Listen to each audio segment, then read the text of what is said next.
Kyle Huseman, Hawkeye Report. We asked Caitlyn and Kate if there were any teams that you guys have faced that kind of are similar to West Virginia. I think it was Illinois because of their guard play, Georgia, Penn State, and Ohio State. First off, do you agree with those teams? And then kind of is there anything that you can take away from those previous matchups that you point out to your team about, hey, we did something well in this game that West Virginia is going to do, and here's some things we didn't do well in that game that West Virginia can do? Yeah, I agree with Ohio State. I think they're similar to this team and the pressing.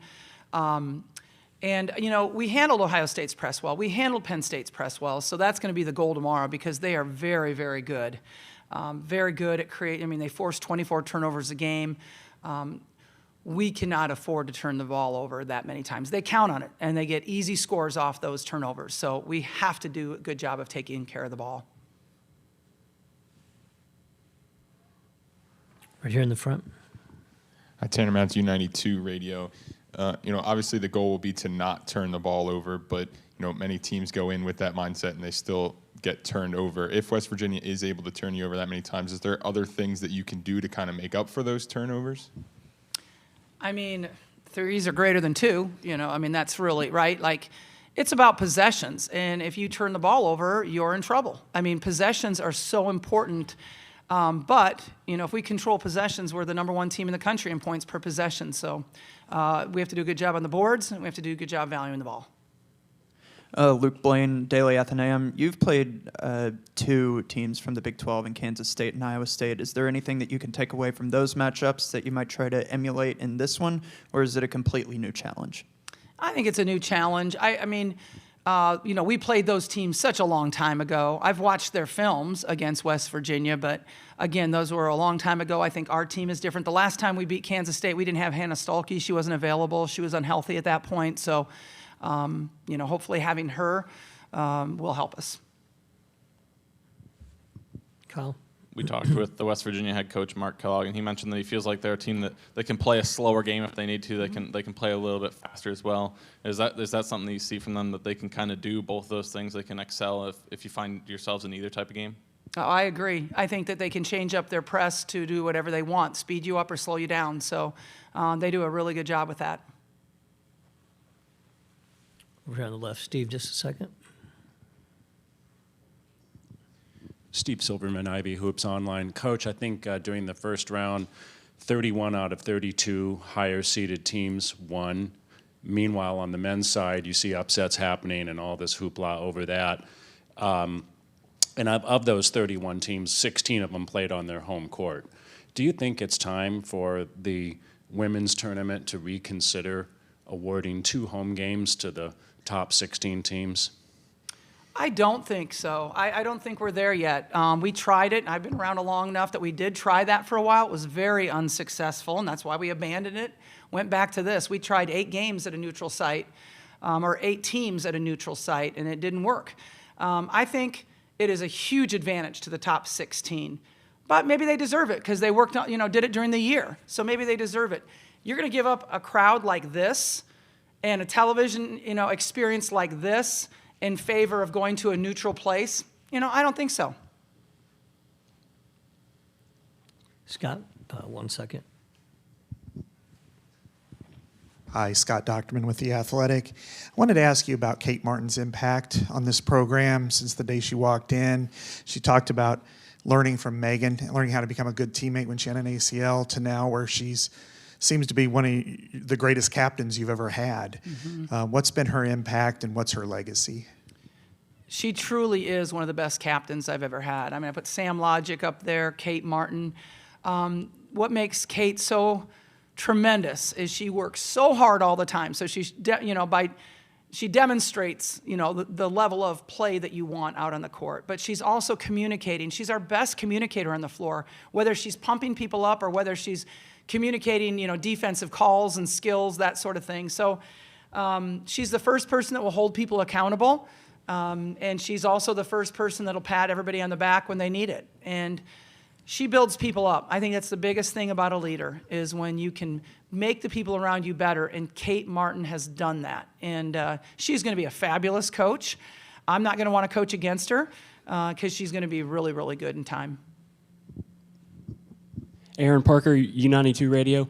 Obviously not a ton of time to prep for West Virginia. I'm sure you've been doing it for a couple of days now. How much of a focus point is transition defense, and how tough is that to practice transition defense in just a kind of a 1 or 2 day window? Yeah, you're not going to practice that today and be ready for it. I mean, you have to practice that all year long. It has to be part of who you are. I mean, you just are not going to get better in an hour and a half practice of something like that. So it's something you better started working on last June, July, August, October, you know.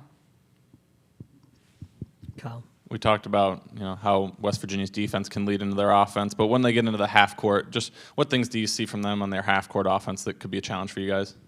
Just how fast they are going downhill. I mean, they're extremely fast. Jordan and JJ are incredible.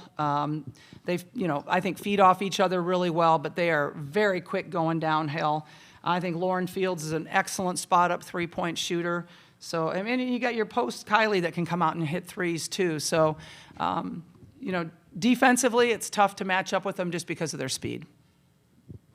Scott. Lisa, sometimes when you're going through the moment, it's hard to stop and smell the roses and think about the things. But you've coached through a ton of senior days, seen a lot of great leaders here exit the program. How do the ones on this team, how do you feel knowing that tomorrow is the last time they're going to wear an Iowa uniform on this court, and the impact that they've made, which seems to be obviously profound? Yeah, their impact has been amazing.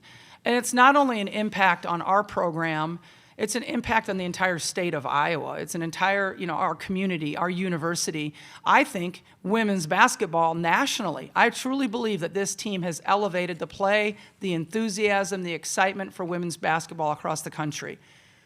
I am not thinking about tomorrow being their last game. I can't. Like, if you start thinking about that and focusing on that, you're not focusing on the task at hand. So that's something I'll think about after the game, but it's not something that I really want to prepare myself for now. Right here in the front.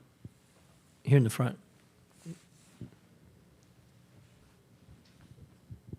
Tanner Mance, U92. I asked Caitlyn this right before, when it is all said and done, what would you define her legacy as, whether for this program or you touched upon it, the state or women's basketball in general?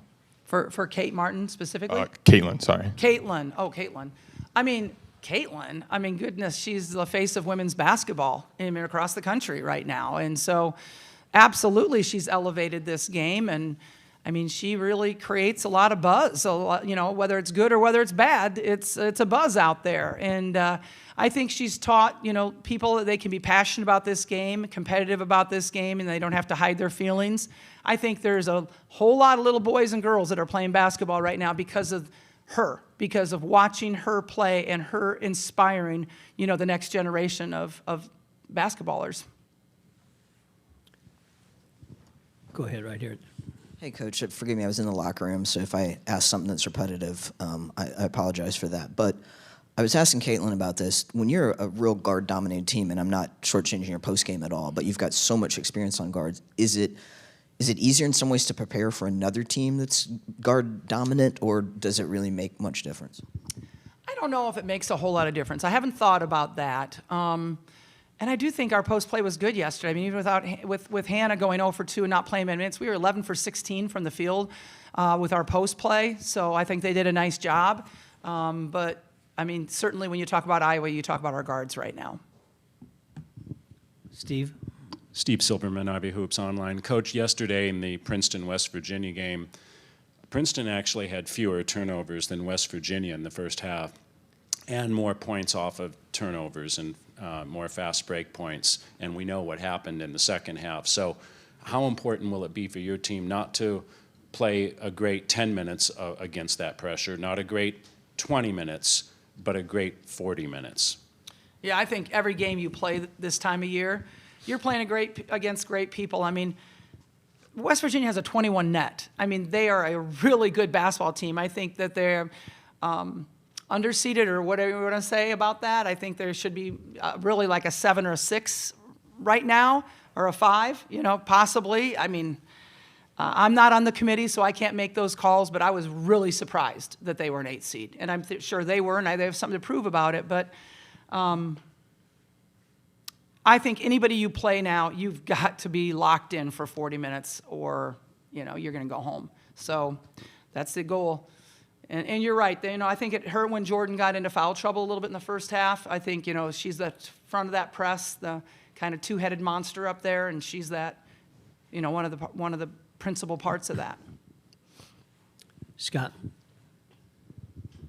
I wanted to ask you about physical play and the challenges it could present for you if depending on the way it's called, and I'm not saying it's good or bad, I'm just saying like balls and strikes. If it's called loose and there's not a lot of fouls, how do you keep Caitlyn focused and not maybe getting into, yesterday she just seemed to be a little out of character, and how do you keep her kind of focused and not worrying about other things? Yeah. Caitlyn and I had a really good talk this morning. I think she's going to be great tomorrow. I really do. I have full faith in that. She got frustrated with herself with the situation last night, and she's too much of a veteran to let that bother her. She knows that a lot of times whistles are swallowed this time of year. But hey, there was 57 free throws shot between West Virginia and Princeton. That's a lot of free throws and a lot of calls. So that game, they didn't really swallow their whistle, in my opinion. Got time for one or two more. Any other questions? Go ahead. Coach, you mentioned just how tough these games are, really from the first round, but definitely I feel like the second round now are incredibly tough. And Caitlyn mentioned you can't go into this game thinking, hey, we're going to win comfortably. It is going to go down, possibly last possession. The confidence, I guess, you have in the way you guys execute at the end of games, because that seems to be a huge difference maker at this time of the year. Yeah, I mean, we practice our end-of-game situations. Often. I'm not going to say every day, but often. We did it in the shoot-around yesterday. I just feel like with a player like Caitlyn, you're never completely out of a game because she can do some amazing things at the end of games. We've all seen it over and over again. So, end-of-game situations are very important, both offensively and defensively.